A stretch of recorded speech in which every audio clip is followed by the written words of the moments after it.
Crime news 24, हर अपराध पर पैनी नजर।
नहीं ले लेंगे तो पीछे का भी दिखाएंगे, इतनी पब्लिक गई है।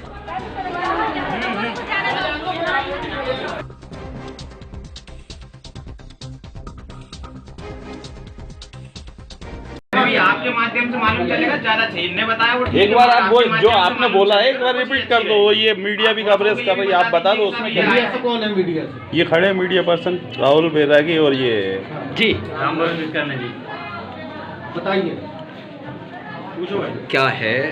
अहम चीज़ ये है कि किन मुद्दों के कारण जैसे ये लोग आए हैं तो इनकी समस्या का समाधान कैसे होगा। जिन मुद्दों पे ये लोग आए हैं वो मुद्दे इनको भी मालूम है और हाई कोर्ट के आदेश की वजह से अभी वो काम नहीं हो सकता है। अच्छा। पे हमने शासन को लिखा है, वहाँ से जो जवाब आएगा उसके अनुसार ही काम किया जाएगा। इस तरीके से काम नहीं हो सकता। क्या आप क्या मानते हैं जो जिस अगर मेरा कहने का मतलब ये है, वार्ड नंबर 24 का पार्षद प्रतिनिधि, फिर इनसे विकास शुल्क क्यों लिया जाता है? ये इसका उत्तर सीओ देंगे। भाई इनसे विकास शुल्क लेते हैं, 20 वर्ष से इनसे पैसे ले रहे हैं। इसका जवाब सीओ देंगे। पैसे लेने के बाद भी इनके यहाँ कुछ काम नहीं हो रहा है तो समस्या तो पार्षद हो, आपको भी पता होना चाहिए। पता पैसे फिर कोई बात करो। पता ही नहीं चलता। कैंप लगता है बताते हैं, ये यहाँ तो राजनीति होती है। कैंप लगता है ये नहीं बताते कि कब कैंप लग रहा है और इनसे पैसे ले लिए जाते हैं। अभी वो किधर गए भैया, इधर आइए, वो क्या नाम आपका, कैंप लगा था, मुझे बताया था क्या कि कैंप लग रहा है? नहीं बताया। नगर पालिका वाले खुद कैंप लगाते। इन लोगों ने पैसे लगाने के बाद में क्या बदल गए कि आपके पास रसीदें रखी है। इसके बाद बोलते हैं अवैध कॉलोनी है। और फिर अवैध कॉलोनी बोलते हैं उसको। तो बोला जाएगा ना। तो फिर उनसे पैसे क्यों लगाने? उनके कहने का इसका जवाब सीएमओ देंगे। मेरे पास जवाब नहीं है, में उसका अधिकारी जवाब देंगे। ये ऑथोराइज व्यक्ति नहीं है। कुल मिला के सीधी बात ये है कि अपन को सही जवाब दे मतलब ये है, जब भी जैसे आप चाहे वो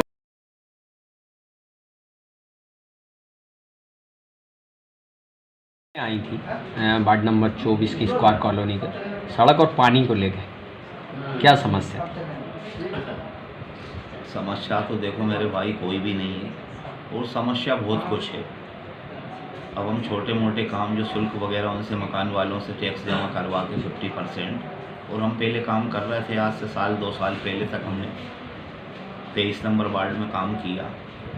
इसके बाद 24 नंबर वार्ड में काम करने की स्थिति में थे ही, और उन्हें शुल्क भी जमा करा। तो एक नया कोर्ट का आदेश आ गया अभी दिसंबर 2020 में कि भाई जितनी भी अवैध कॉलोनियाँ हैं उसमें आप निर्माण कार्य ना कराएं, और अगर कराएंगे तो फिर आप लोगों को ऊपर सीएमओ के ऊपर, इंजीनियर वगैरह के ऊपर, खासतौर पर हमारे ऊपर भी ये कार्रवाई की जाएगी।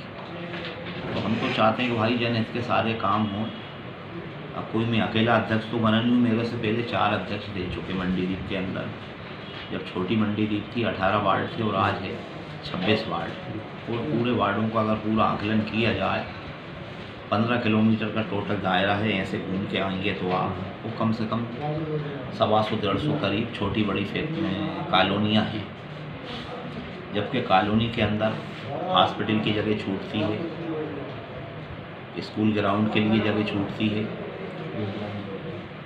और भी आने बहुत सी जो चीज़ रहती है, जो उनके नियम रहते हैं शासन के, लेकिन उन लोगों ने कॉलोनियाँ बेच के सब चले गए। वो प्लाट जो थे हॉस्पिटल की जगहों के, ग्राउंड की जगहों के, वो भी सब बेच के और चले गए। और आज तक कोई भी कॉलोनी वाले ने नगर पालिका के हैंडओवर कॉलोनी नहीं की। हम तो चाहते हैं वो हैंडओवर करें तो भाई नगर पालिका वहाँ पे विस्तार करेगी, जो भी ये काम करेगी।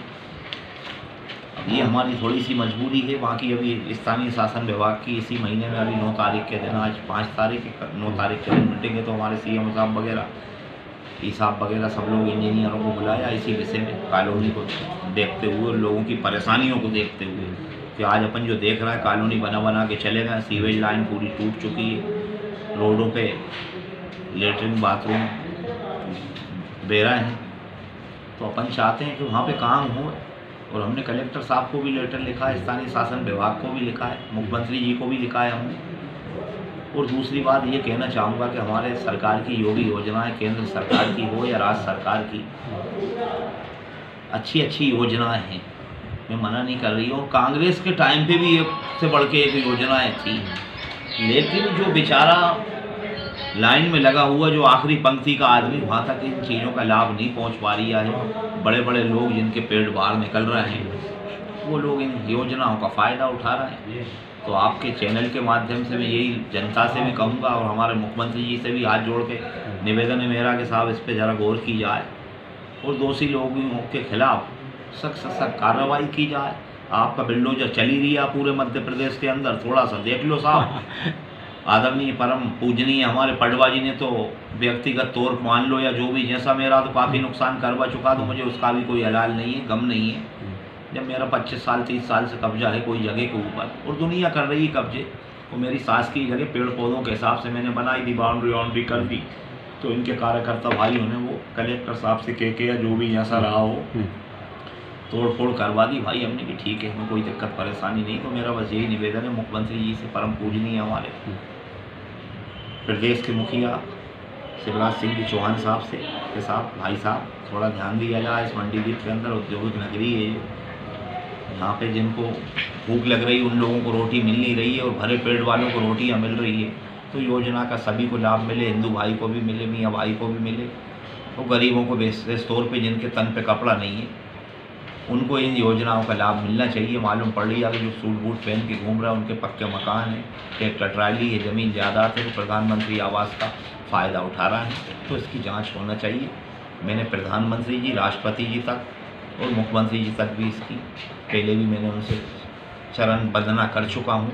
तो मेरा यही निवेदन है कि थोड़ी जाँच करवाई जाए और जो हकदार है उनको उस चीज़ का फ़ायदा मिले। दादा भाई, लगातार देखने को यही मिल रहा है कि जो भी व्यक्ति है, निम्न स्तर का व्यक्ति है और जिसे ज़रूरत है मकान की, और जो हकदार है, असल हकदार है, जिसके घर में सही से रहने की जगह नहीं है और बारिश में उसके घर में पानी टपकता है, कच्चा है, 40-50 साल से रह रहा है, उसको आवास का लाभ नहीं मिलता है। उन लोगों को लाभ मिल रहा है जो संपन्न लोग हैं और एक घर में 4-4, 5-5 लोगों को लाभ दिया जा रहा है। क्या मानते हैं? वो तो मैं भैया पहले ही कह चुका हूँ, यहाँ के ये सारी चीज़ों का, योजनाओं का लाभ बड़े लोग उठा रहे हैं।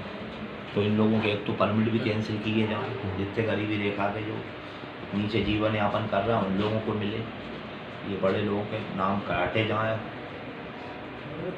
नगर पालिका की सूची से या SDM साहब के यहाँ से भी जो सूची बनी थी, तो गरीब लोगों को उसका फ़ायदा मिले। यही अपनी सोच है और इसीलिए अपन बैठे हम तो बगैर भेदभाव में काम कर रहे हैं। यार मेरे भाई पूरे वार्डों में जो भी हमसे टूटा फूटा बन रही है, फूल नहीं फूल की बन रही, BJP वाला आ रही है, तो उसका और सबसे पहले काम ताकि भैया इसको अपना भी बनाना, अपने कल फिर चुनाव लड़वाएँ।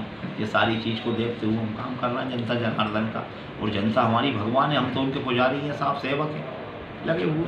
क्या मानते हैं दादा भाई, मंडीदीप नगर पालिका में जहाँ तक देखा जाता है वैध कॉलोनियाँ कम हैं, अवैध कॉलोनियाँ ज़्यादा हैं और लगातार उनके द्वारा ना तो बिल्डिंग परमिशन ली जाती है, ना ही विकास अनुमति ली जाती है। यहाँ कॉलोनी आते हैं, काटते हैं और लोगों को ठगते हैं, इसके बाद लोग परेशान होते हैं। क्या मानते हैं, ऐसे लोगों के खिलाफ कार्रवाई होनी चाहिए? साहब खूब नोटिस दिलवाए, कलेक्टर साहब ने भी दिए, अपने थाने में भी हमने इन लोगों की रिपोर्टें करवाई। अब कार्रवाई हो तो उसका कुछ हल निकले। अब कार्रवाई नहीं हो पाती, क्या कर लेते हैं, जाके वहाँ मिल जाते हैं, क्या करते हैं, जो भी है जैसा भी है वहाँ ले जाते हैं।